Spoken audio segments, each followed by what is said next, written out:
Misteri Lembing Sang Buana. Pada zaman dahulu, jauh di pedalaman Nusantara yang belum diterokai, wujudlah sebuah wilayah yang sangat agung bernama Puncak Jagat.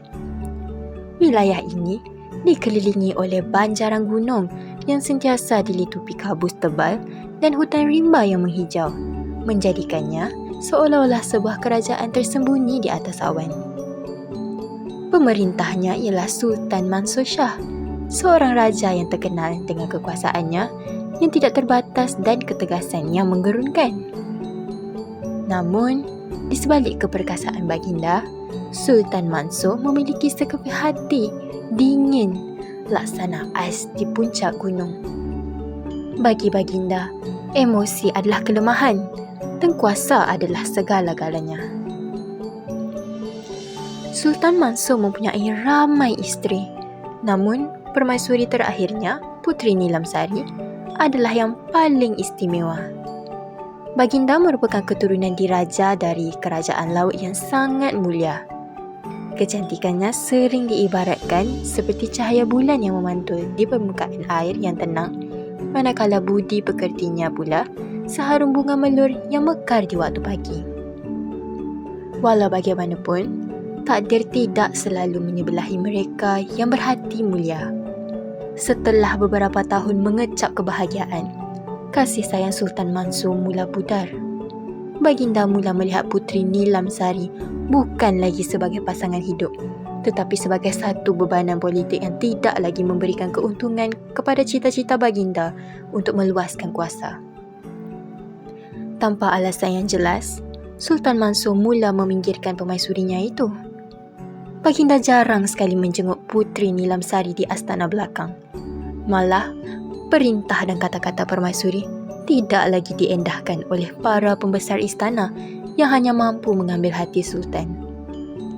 Puteri Nilam Sari menanggung duka itu dengan penuh kesabaran, hanya bertemankan doa dan air mata di malam yang sepi. Baginda sedar bahawa di dalam istana yang serba mewah itu, baginda hanyalah seorang tawanan yang tidak mempunyai suara. Keadaan menjadi semakin rumit apabila Puteri Nilam Sari disahkan mengandung. Berita yang sepatutnya membawa sinar kegembiraan itu disambut dengan wajah yang kelat oleh Sultan Mansur. Baginda bimbang kehadiran seorang putera daripada keturunan Nilam Sari akan menggugat kedudukan anak-anak daripada isteri-isterinya yang lain yang lebih berpengaruh. Dalam satu tindakan yang sangat kejam dan mengejutkan seluruh isi istana, Sultan Mansur telah membuat satu keputusan nekat. Baginda memanggil Panglima Setianya, Panglima Teja, dan menyerahkan permaisurinya itu untuk dikahwini dan dibawa keluar dari istana Puncak Jagat. Panglima Teja, seorang pahlawan yang telah lama berbakti kepada tahta, tergamam dengan perintah itu. Baginda mengenali keluhuran hati Puteri Nilam Sari dan faham akan kezaliman yang sedang berlaku. Walaupun hatinya berat dan kecewa dengan sikap rajanya, Panglima Teja menerima tanggungjawab itu sebagai satu amanah yang suci. Bagi Puteri Nilam Sari, dunianya seolah-olah runtuh. Dibuang oleh suami sendiri ketika sedang mengandung adalah satu penghinaan yang sangat besar. Namun, baginda tiada pilihan lain selain mengikut Panglima Teja keluar meninggalkan segala kemewahan istana. Di bawah jagaan Panglima Teja, kehidupan Puteri Nilam Sari berubah sepenuhnya. Mereka tinggal di sebuah rumah kayu yang sederhana di pinggir hutan, jauh dari hiruk pikuk politik istana. Ternyata, Panglima Teja adalah seorang lelaki yang sangat berbudi bahasa dan jujur. Beliau tidak pernah menganggap Puteri Nilam Sari sebagai isteri dalam erti kata yang biasa. Sebaliknya, melayan baginda dengan penuh hormat laksana seorang ratu. Panglima Teja bekerja keras sebagai petani dan pemburu untuk memastikan keperluan Puteri Nilam Sari tercukupi. Kasih sayang dan keikhlasan Panglima Teja perlahan-lahan merawat luka di hati Puteri Nilam Sari, menjadikan kehidupan mereka penuh dengan ketenangan yang tidak pernah dirasai di istana. Beberapa bulan berlalu. Dalam suasana yang damai itu, lahirlah seorang bayi lelaki yang sangat comel dan sihat. Puteri Nilamsari memberikan nama Indra Perkasa kepada puteranya itu. Sejak saat pertama Indra Perkasa membuka mata, Panglima Teja telah berikrar di dalam hati untuk mendidik anak itu menjadi seorang insan yang lebih baik daripada ayah kandungnya. Indra Perkasa membesar dalam persekitaran yang serba sederhana tetapi kaya dengan ilmu pengetahuan dan adab. Panglima Teja mengajar Indra Perkasa tentang selok-belok hutan, ilmu mempertahankan diri dan yang paling penting, ilmu tentang kemanusiaan. Kekuatan sebenar seorang lelaki Indra bukan terletak pada tajamnya keris atau luasnya wilayah, tetapi pada keupayaan untuk melindungi mereka yang lemah dan jujur pada diri sendiri. Pesan Panglima Teja pada suatu petang semasa mereka sedang melatih berpanah. Walaupun Indra Perkasa tahu bahawa Panglima Teja bukanlah ayah kandungnya melalui cerita-cerita halus bundanya, dia tidak pernah membezakan kasih sayang. Baginya, Panglima Teja adalah pahlawan dan pelindung yang paling agung. Indra Perkasa tumbuh menjadi seorang pemuda yang sangat luar biasa. Baginda mempunyai sosok tubuh yang tegap, akal yang cerdas, laksana kilat dan sifat kepimpinan yang semula jadi.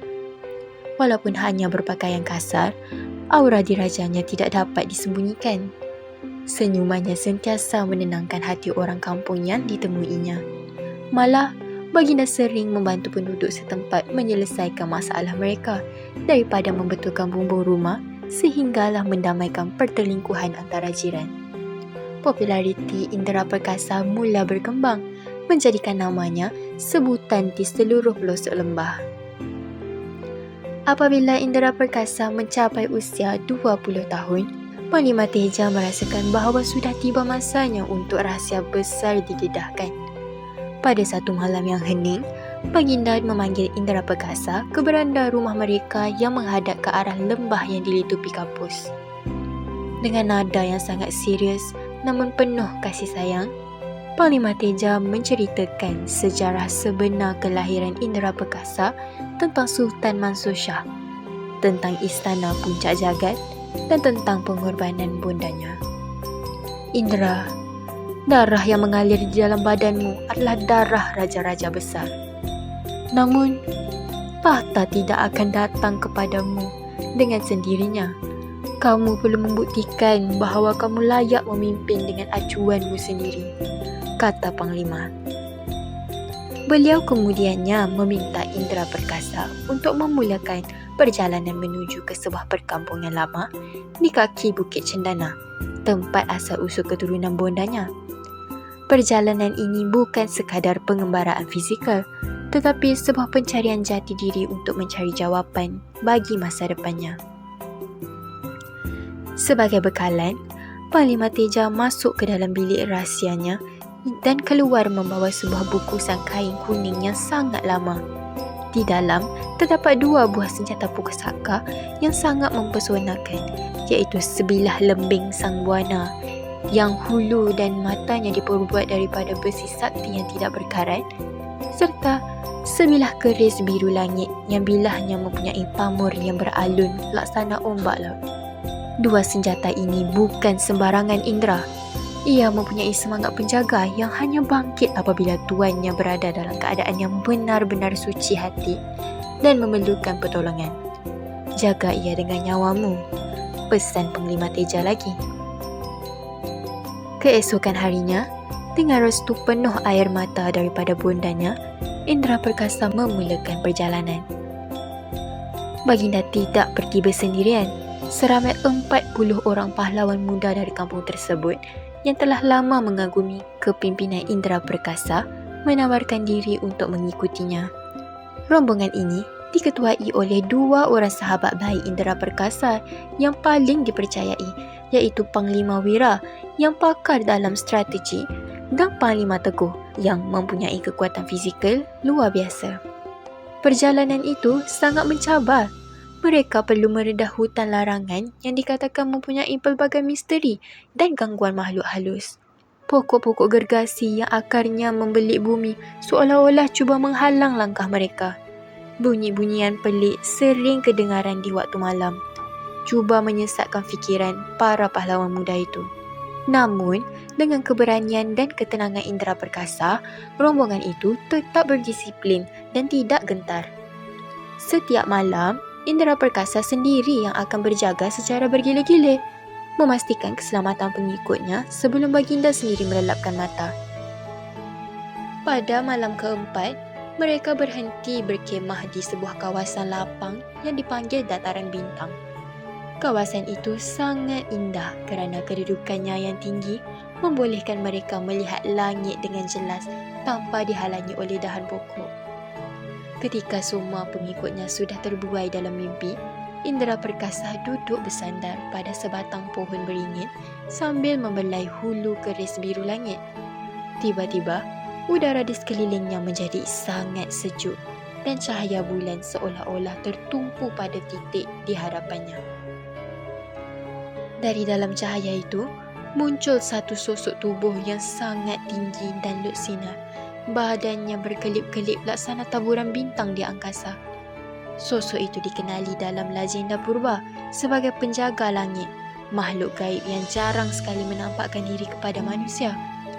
Indera perkasa yang dididik untuk sentiasa tenang, bangun dan memberi salam dengan penuh adab. Penjaga langit itu tersenyum. Suaranya kedengaran seperti hembusan angin yang merdu. "Wahai putera yang berhati murni, adakah kau ingin melihat takdir yang sedang menantimu?" tanya penjaga langit. Indera perkasa hanya mengangguk perlahan. Makhluk itu kemudiannya meminta indera perkasa naik ke atas bahunya. Dalam sekelip mata, mereka meluncur laju ke angkasa, menembus awan-awan tebal dan terbang tinggi di atas gunung ganang. Indera perkasa terpaku melihat keindahan alam ciptaan Tuhan dari sudut yang tidak pernah dibayangkan oleh mana-mana manusia. Dari atas sana, baginda dapat melihat peta bumi dengan jelas. Baginda melihat lautan yang sangat luas dengan ombak yang berbuih putih, pulau-pulau kecil yang nampak laksana permata hijau di atas permadani biru, dan banjaran gunung yang berdiri teguh memagari daratan. Lihatlah indera, sejauh mana matamu memandang, itulah tanah yang akan kau takbir suatu hari nanti. Bukan dengan kekerasan, tetapi dengan kasih sayang.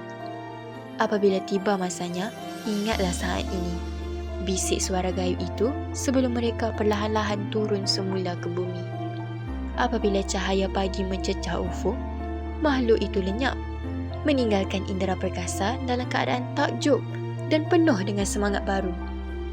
Rombongan indera perkasa akhirnya tiba di kawasan pesisiran pantai di kaki Bukit Cendana. Tempat itu merupakan sebuah pelabuhan kecil yang sibuk dengan aktiviti nelayan dan pedagang. Namun, sebaik sahaja mereka tiba, mereka mendapati suasana di sana sangat tegang. Ramai orang berkumpul di tepi pantai sambil menunding ke arah laut.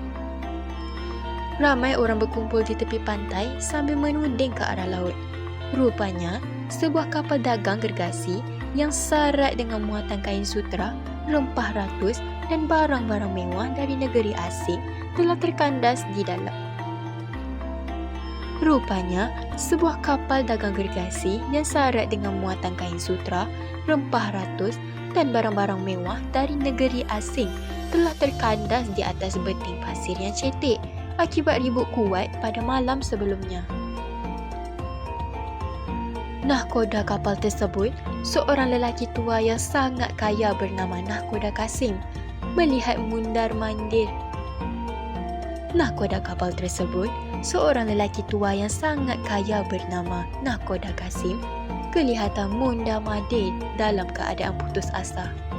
Beliau telah menawarkan upah yang sangat besar kepada sesiapa sahaja yang berjaya menarik kapal itu kembali ke laut dalam. Berpuluh-puluh ekor gajah telah dikerahkan dan ratusan lelaki gagah telah menarik kapal tersebut sehingga berdarah telapak tangan.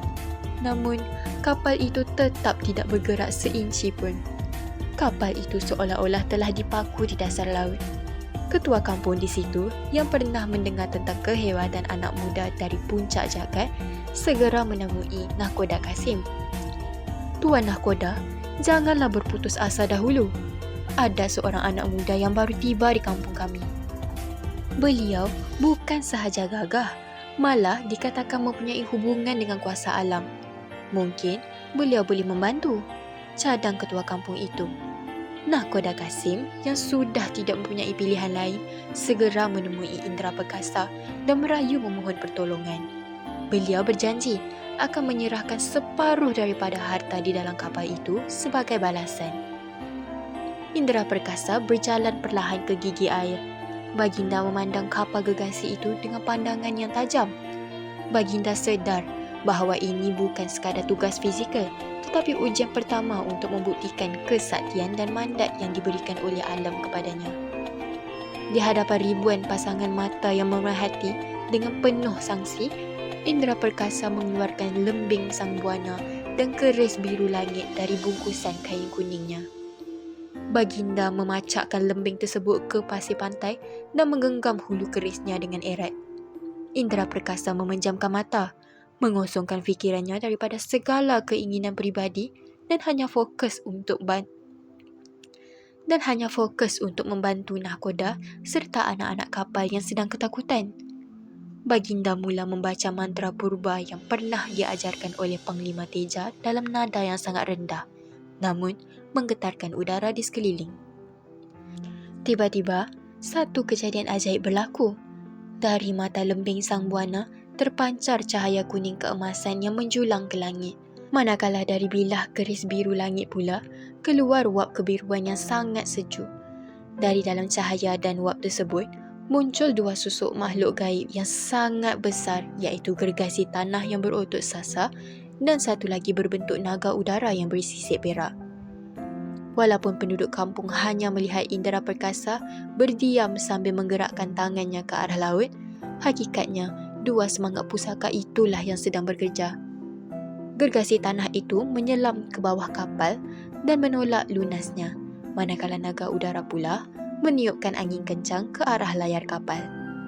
Dengan satu bunyi dentuman yang kuat, kapal gergasi itu terangkat sedikit dan meluncur laju kembali ke kawasan air yang dalam dan selamat. Sorakan penduduk pantai bergema kuat sehingga mereka memecah kesunyian Bukit Cendana.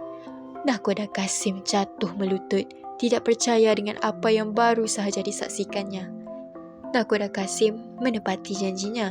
Beliau menyerahkan timbunan emas, peti-peti berisi permata, beratus-ratus gulungan kain sutera yang paling halus, serta dua buah gong diraja yang diperbuat daripada gang satu lin. Gong tersebut mempunyai keistimewaan yang luar biasa, di mana apabila dipukul, bunyinya mampu memberikan ketenangan kepada sesiapa sahaja yang mendengar dan boleh kedengaran sejauh 7 buah kampung. Indra Perkasa tidak menggunakan harta itu untuk membina mahligai peribadi yang mewah. Sebaliknya, Baginda menggunakan kekayaan tersebut untuk membantu penduduk di sekitar Bukit Cendana yang selama ini hidup dalam kemiskinan. Baginda membina sistem pengairan yang lebih baik untuk para petani, menyediakan pusat perdagangan yang adil bagi para nelayan dan membina sekolah-sekolah untuk anak-anak muda mempelajari ilmu adab dan pertukangan. Lama-kelamaan, kawasan yang dahulunya hanya sebuah kampung kecil itu berkembang menjadi sebuah kerajaan yang sangat makmur dan aman. Indra Perkasa ditabalkan sebagai raja dengan gelaran Sultan Indra Perkasa Sakti. Kerajaannya itu dinamakan Kerajaan Indragiri yang bermaksud gunung yang indah.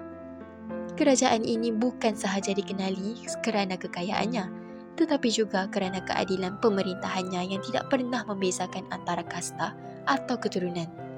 Para pedagang dari seluruh dunia mula singgah ke Indragiri, menjadikan pelabuhannya antara yang paling sibuk di Nusantara. Setelah kerajaannya kukuh, Sultan Indra Perkasa Sakti tidak lupa akan asal-usulnya. Baginda menghantar rombongan besar untuk menjemput bondanya, Puteri Nilamsari dan ayah tirinya, Panglima Teja, untuk tinggal bersamanya di Istana Indragiri.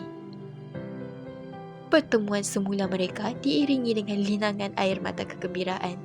Puteri Nilamsari berasa sangat bangga melihat puteranya telah berjaya membuktikan bahawa kemuliaan hati adalah senjata yang paling ampuh untuk menakluki dunia.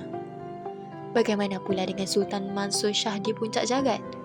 Kabar tentang kehebatan Indragiri akhirnya sampai ke telinga baginda. Namun, Sultan Mansur yang sudah tua dan semakin kehilangan pengaruh itu berasa malu dan takut untuk menemui anaknya. Indra Perkasa dengan sifat pemaafnya tidak pernah menyimpan dendam.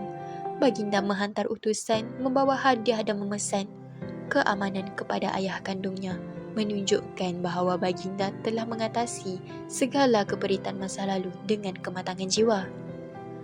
Sultan Indra Perkasa Sakti memerintah kerajaan Indragiri dengan penuh kebijaksanaan selama berpuluh-puluh tahun. Di bawah naungannya, seni sastra, teknologi pertukangan dan ilmu agama berkembang pesat.